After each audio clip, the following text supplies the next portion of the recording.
itu adalah salah satu malam Jumat Kliwon pada tahun 1991. Saat itu, tubuh Doni terasa sangat lelah, guys. Tapi ada pekerjaan yang mendesak menanti di Sumedang. Tidak peduli dengan kantuk yang menggantung, Doni tetap melakukan perjalanan di tengah pekatnya malam, guys. Setelah melewati pusat kota Jatinangor, dia memasuki wilayah yang terlihat sepi. Seperti tidak ada kehidupan di sana, guys.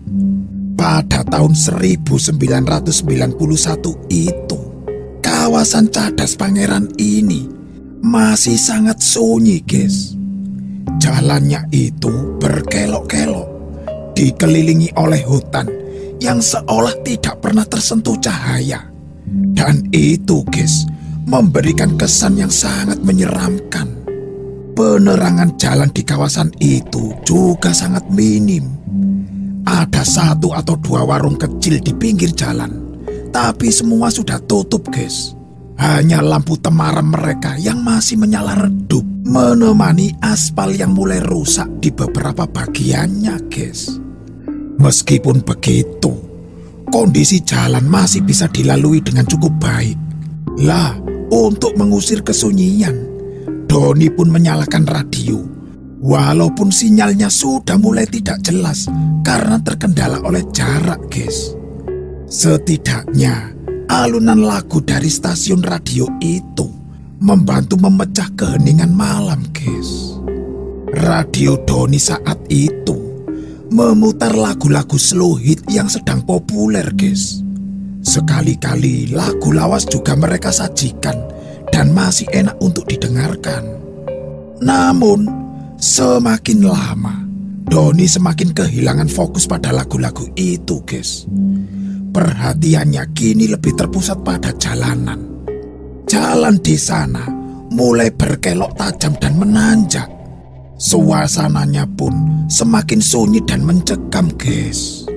Kanan kiri jalan yang dilalui Doni ini dihiasi dengan pepohonan yang tumbuh rapat, guys. Seolah-olah menelan segala cahaya. Doni tahu di sisi kanan jalan terdapat jurang yang sangat dalam, guys. Hal ini membuatnya harus lebih berhati-hati, terutama karena malam sudah sangat larut. Daerah Cadas Pangeran ini seharusnya tidak memakan waktu lama untuk dilalui. Hanya sekitar 5 km saja, guys. Setelah itu, dia akan kembali menemui pemukiman penduduk.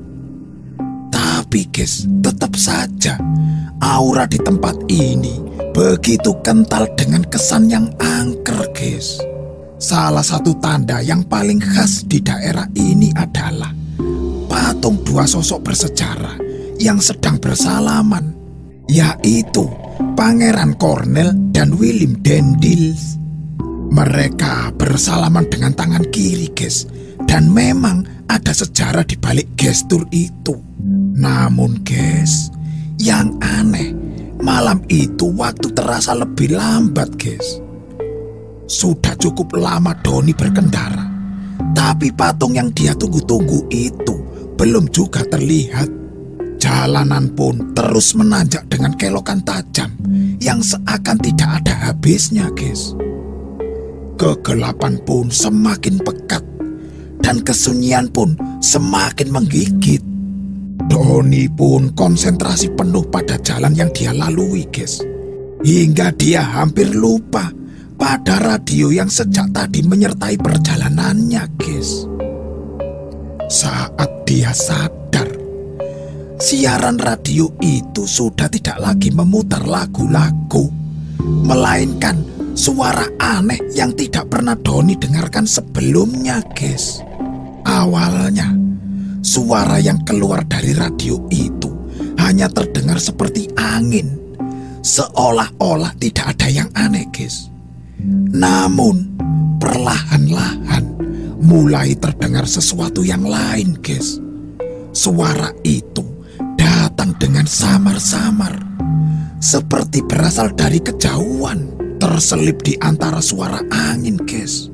Suara tersebut terdengar berdesakan, seolah-olah ada banyak orang yang sedang bercakap-cakap dan saling bersautan dalam percakapan yang sulit dimengerti itu, guys. Laju kendaraannya pun semakin pelan, nyaris berhenti, guys. Rasa penasaran Doni pun semakin kuat, dan fokusnya kini sepenuhnya tertuju pada suara-suara aneh yang keluar dari radio itu. Semakin lama, guys, suara angin yang tadi samar-samar terdengar mulai menghilang, guys, berganti dengan percakapan orang-orang. Doni penasaran, guys. Lalu dia memperbesar volume radio untuk mencoba menangkap suara itu lebih jelas lagi. Tapi anehnya, guys, percakapan ini terdengar dalam bahasa Sunda, dan sebagian besar kata-katanya sulit dia mengerti. Bahasa Sunda yang mereka gunakan seperti sangat kuno, guys, walaupun logat khasnya masih terdengar jelas. Dalam hati Doni bertanya-tanya, siaran radio apa ini sebenarnya?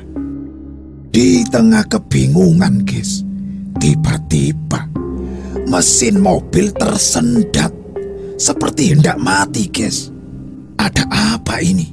Pikir Doni dengan gusar, guys. Dia lalu segera mengalihkan perhatiannya kepada kendaraan, berharap sempat melakukan sesuatu sebelum mesinnya benar-benar mati. Namun, guys, apa yang dia takutkan terjadi juga.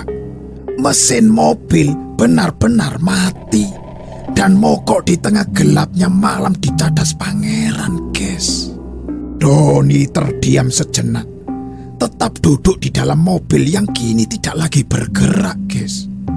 Meski mesinnya mati, radionya masih terus menyala dengan siarannya yang semakin aneh, guys. Doni mencoba fokus mendengarkan lebih baik, dan ternyata suara-suara itu semakin jelas, guys. Percakapan orang-orang itu terdengar seperti sedang melakukan sesuatu. Semakin lama, keanehan ini semakin terasa. Jika diperhatikan dengan lebih seksama, ada suara lain yang muncul, seperti suara palu menghantam batu atau besi, guys. Ada juga suara-suara yang sepertinya berasal dari pekerjaan kasar lainnya, guys. Ini siaran drama atau apa ya? Gumam Doni kebingungan, guys. Tapi apapun itu, dia harus mengalihkan perhatiannya pada mobil, guys. Kenapa mesinnya sampai mati dan mogok begitu? Beberapa saat kemudian, Doni memutuskan untuk turun dari mobil. Berbekal senter yang dia bawa, Doni berjalan ke depan kendaraan untuk memeriksa kondisi mesin, guys. Dia membuka kap mesin dan mengarahkan sinar senternya ke dalam. Secara kasat mata, semuanya tampak baik-baik saja, guys. Tak ada kerusakan yang terlihat, dan bahan bakar pun juga masih terisi penuh, guys. Seharusnya gak ada masalah ini, gumam Doni sambil bergidik di tengah angin malam yang dinginnya menembus jaket tebal yang dia pakai itu, guys. Suasana malam itu semakin mencekam, guys. Sunyi dan hening. Doni pun merasa ada sesuatu yang salah ini, tapi dia tidak tahu apa itu, guys. Hingga akhirnya Doni sadar akan sesuatu yang aneh. Dia lalu menyorotkan lampu senter ke arah jalan. Ternyata jalan yang tadinya beraspal kini berubah menjadi jalan tanah berbatu, guys. Loh, kok jadi jalan tanah? Doni pun mulai merasa ada yang tidak beres, guys. Apakah aku tadi salah belok ya? Tapi di mana ya? Pikiran-pikiran itu berputar di kepalanya, guys. Sementara itu, Angin yang tadinya hanya bertiup sepoi-sepoi tiba-tiba berhenti, guys. Sama sekali tidak ada hembusan angin. Dan yang paling membuat merinding adalah waktu terasa seperti berhenti, guys. Segalanya terdiam pada satu titik, seperti tidak bergerak. Perasaan takut pun mulai merayap di benak Doni, guys. Dengan cepat, dia lalu menutup kap mesin dan segera masuk kembali ke dalam mobil. Saat itu, radio masih terus menyiarkan siaran yang aneh, guys. Di dalam mobil itu, Doni lalu mencoba peruntungannya dengan memutar kunci, berharap mesin bisa hidup kembali, guys. Namun tidak ada yang berubah. Mesin tetap mati, guys. Tidak ada tanda-tanda kehidupan. Rasa frustasi pun mulai menguasai hati Doni. Hingga akhirnya dia memutuskan untuk mematikan radio. Karena radio itu semakin lama semakin aneh siarannya, guys. Saat Doni akan menekan tombol pada radio itu, tiba-tiba, guys, terdengar suara orang-orang berteriak di radio itu, guys. Bukan sembarang teriakan. Suaranya itu seperti orang yang sedang disiksa, guys. Jeritan mereka begitu nyata, menggambarkan penderitaan yang amat sangat. Suara itu, guys, terdengar sangat mengerikan. Karena Doni tidak sanggup lagi mendengar lebih lama, Doni pun langsung mematikan radio itu dengan tangan yang gemetaran, guys. Lalu kesunyian pun seolah menjadi selimut di malam itu, guys, menutupi segala suasana yang semakin terasa mencekam. Tapi, guys, keheningan itu hanya bertahan sebentar. Tiba-tiba pandangan aneh mulai muncul di hadapannya, guys. Suasana sekeliling masih dipenuhi kegelapan, dan pandangan Doni hanya terbantu oleh sedikit cahaya dari langit malam yang kelabu, guys. Doni memandang ke depan, ke jalan tanah yang masih terasa membingungkan itu. Jalanan itu kosong, tapi sepinya itu terasa aneh, guys. Seakan-akan ada yang memperhatikan di balik kegelapan. Saat Doni masih terjebak dalam kebingungan, dia berusaha mencari jawaban tentang apa yang sedang terjadi, guys. Tiba-tiba terdengar suara perlahan. Awalnya sayup-sayup, guys. Suara-suara yang dia dengar seperti datang dari kejauhan. Namun semakin lama, suara itu semakin jelas, guys. Persis sama dengan yang sebelumnya terdengar di radio, guys. Yaitu suara orang-orang yang sedang melakukan pekerjaan kasar. Tapi kali ini suara itu tidak berasal dari radio, melainkan dari luar, guys. Dengan penasaran, Doni pun menurunkan sedikit kaca jendela. Dia berharap bisa mendengar lebih jelas, guys. Dan benar saja, suara itu memang datang dari luar. Saat itu, Doni mendengar seperti ada sekelompok orang yang sedang bekerja di luar sana, guys. Namun anehnya, dia tidak melihat siapapun. Di sekitar situ sangat sepi, guys. Tidak ada tanda-tanda kehidupan. Tapi, guys, tidak lama kemudian, pemandangan mulai berubah. Doni memicingkan matanya. Dia berusaha memastikan apakah penglihatannya itu benar atau gimana, guys. Samar-samar di kejauhan, Doni melihat ada seseorang, guys. Dia tampak seperti sedang bekerja di tengah jalan. Karena gelap, sosok itu hanya terlihat samar, guys. Doni semakin yakin bahwa orang itu memang sedang bekerja. Karena Doni melihat tangan orang itu tampak mengayunkan perkakas, guys.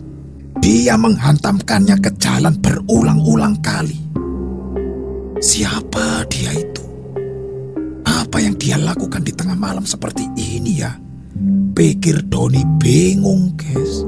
Semula sosok itu tampak bekerja sendirian. Tapi kemudian, guys, satu persatu muncul sosok-sosok lain, guys. Mereka bermunculan dari berbagai sudut, berpencar namun tetap di area yang sama. Beberapa orang terlihat sangat jauh, tapi ada juga yang hanya berjarak beberapa meter dari mobil Doni, guys. Mereka semua tampak sibuk bekerja. Bahkan ada juga yang terlihat berbincang satu sama lain. Namun, guys, yang membuat Doni semakin takut adalah bahwa semua orang itu hanya tampak seperti bayangan hitam, guys. Wajahnya itu tidak terlihat jelas. Padahal beberapa dari mereka itu berdiri sangat dekat, guys. Seharusnya Doni bisa melihat wajah mereka, tapi ini tidak, guys. Aneh-aneh. Rasa takut Doni pun mulai memenuhi pikirannya. Dan dia mulai menyimpulkan, guys, bahwa sosok-sosok itu bukanlah manusia. Kengerian yang dia rasakan semakin menumpuk, guys. Hingga udara dingin malam yang biasanya menusuk tidak lagi dia rasakan, guys. Doni terus memperhatikan mereka, seakan-akan dia terhipnotis oleh pemandangan aneh itu. Meskipun ketakutan, Doni tidak bisa mengalihkan pandangannya, guys. Perlahan-lahan, Doni mulai menyadari bahwa mereka semua tampak sedang melakukan pekerjaan kasar, seperti membangun jalan tanah yang sejak awal membuatnya bingung ini, guys. Doni terpaku dan terus memperhatikan mereka tanpa sadar. Sampai tiba-tiba Doni merasakan sesuatu yang lain, guys. Ada sosok yang ternyata sedang memandangi Doni dari dekat, guys. Sosok itu berdiri tepat di samping mobil, persis di pintu kanan, guys. Tubuh sosok itu hampir nempel pada mobil. Begitu dekat hingga Doni bisa melihatnya dengan jelas, guys. Tentu saja Doni langsung kaget. Sosok itu berbeda dengan lainnya, guys. Dia tidak hanya berupa bayangan hitam. Doni bisa melihat wujudnya dengan sangat jelas, guys. Wajahnya itu terlihat nyata. Tubuhnya tinggi besar, dengan kumis tebal, dan dia memakai topi bundar, guys. Pakaiannya berwarna putih susu, dengan beberapa saku di bagian depannya. Tidak diragukan lagi, guys. Ini adalah sosok pria bule.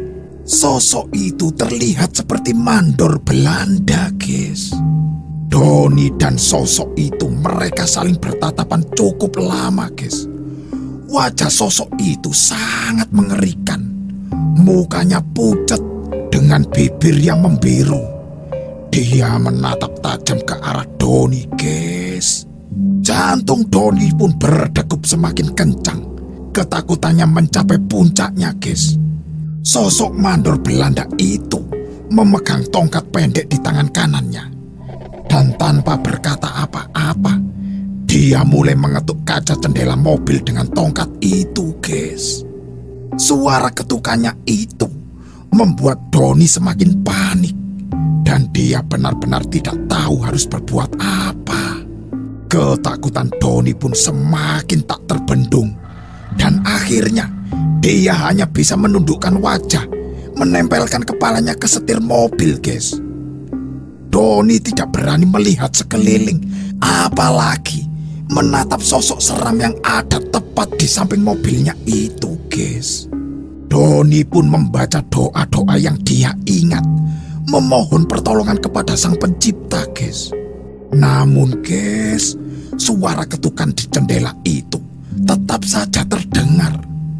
Doni mencoba mengabaikannya dan memilih untuk menunduk dan terus berdoa, guys. Lama-kelamaan, ketukan itu perlahan mulai mereda. Semakin jarang hingga akhirnya menghilang sepenuhnya, guys. Tapi bukan hanya ketukan itu saja yang menghilang. Suara-suara orang yang seolah-olah sedang bekerja itu juga lenyap, guys. Kegelapan dan keheningan pun kembali menguasai malam itu, guys. Meskipun begitu, Doni masih menundukkan kepala, guys. Dia tidak berani melihat sekeliling. Rasanya seperti berjam-jam dia terjebak dalam posisi itu, guys. Meski sebenarnya hanya beberapa menit. Saat Doni mulai merasa sedikit tenang, tiba-tiba, guys, suara ketukan itu muncul lagi. Kali ini suara ketukan itu lebih pelan. Tapi, guys, hal itu tetap membuat tubuh Doni bergetar, guys. Lalu dia mendengar ada suara yang memanggil, "Kang, Kang." Suara itu nyata, guys. Dan itu bukan berasal dari sosok yang menyeramkan sebelumnya. Doni pun dengan cepat menoleh ke arah jendela. Dan betapa leganya Doni, guys, saat dia melihat dua pemuda di luar sana. Salah satu dari mereka berdiri di samping mobil, mengetuk kaca jendela, sementara yang lainnya duduk di atas motor, guys. Doni celingak-celinguk dan memandang sekeliling. Anehnya, guys, sosok-sosok seram itu sudah menghilang. Dan jalan yang tadinya berupa tanah berbatu itu kini kembali menjadi aspal, guys. Seakan-akan Doni terlempar kembali ke dunia nyata, guys. Doni akhirnya membuka kaca jendela. Dan dalam bahasa Sunda, pemuda yang berdiri itu bertanya, "Kang, kenapa sendirian berhenti di sini? Mobilnya mogok, Kang?" Tanya pemuda itu, guys. Iya, Mas, mobil saya mogok," jawab Doni masih setengah bingung dan terkejut dengan perubahan suasana, guys. Pemuda itu lalu bertanya lagi, "Ada yang bisa saya bantu, Kang?" Doni lalu refleks memutar kunci untuk mencoba menyalakan mesin mobil, guys. Dan tiba-tiba mesin langsung nyala dengan lancar, guys. Seolah-olah tidak pernah ada masalah sebelumnya. "Alhamdulillah, sudah nyala lagi. Terima kasih ya, Mas," kata Doni dengan penuh rasa syukur, guys. Pemuda itu pun hanya tersenyum dan lalu melanjutkan perjalanan dengan motor mereka. Doni pun mengikutinya dari belakang, guys. Dan hanya beberapa puluh meter kemudian, akhirnya dia melihat patung yang sejak tadi dia cari-cari, guys. Patung ikonik dua sosok bersejarah yang sedang bersalaman itu berdiri gagah di pinggir jalan Cadas Pangeran. Rasanya seperti mimpi yang aneh, guys. Namun, kenyataan itulah yang baru saja Doni alami, guys.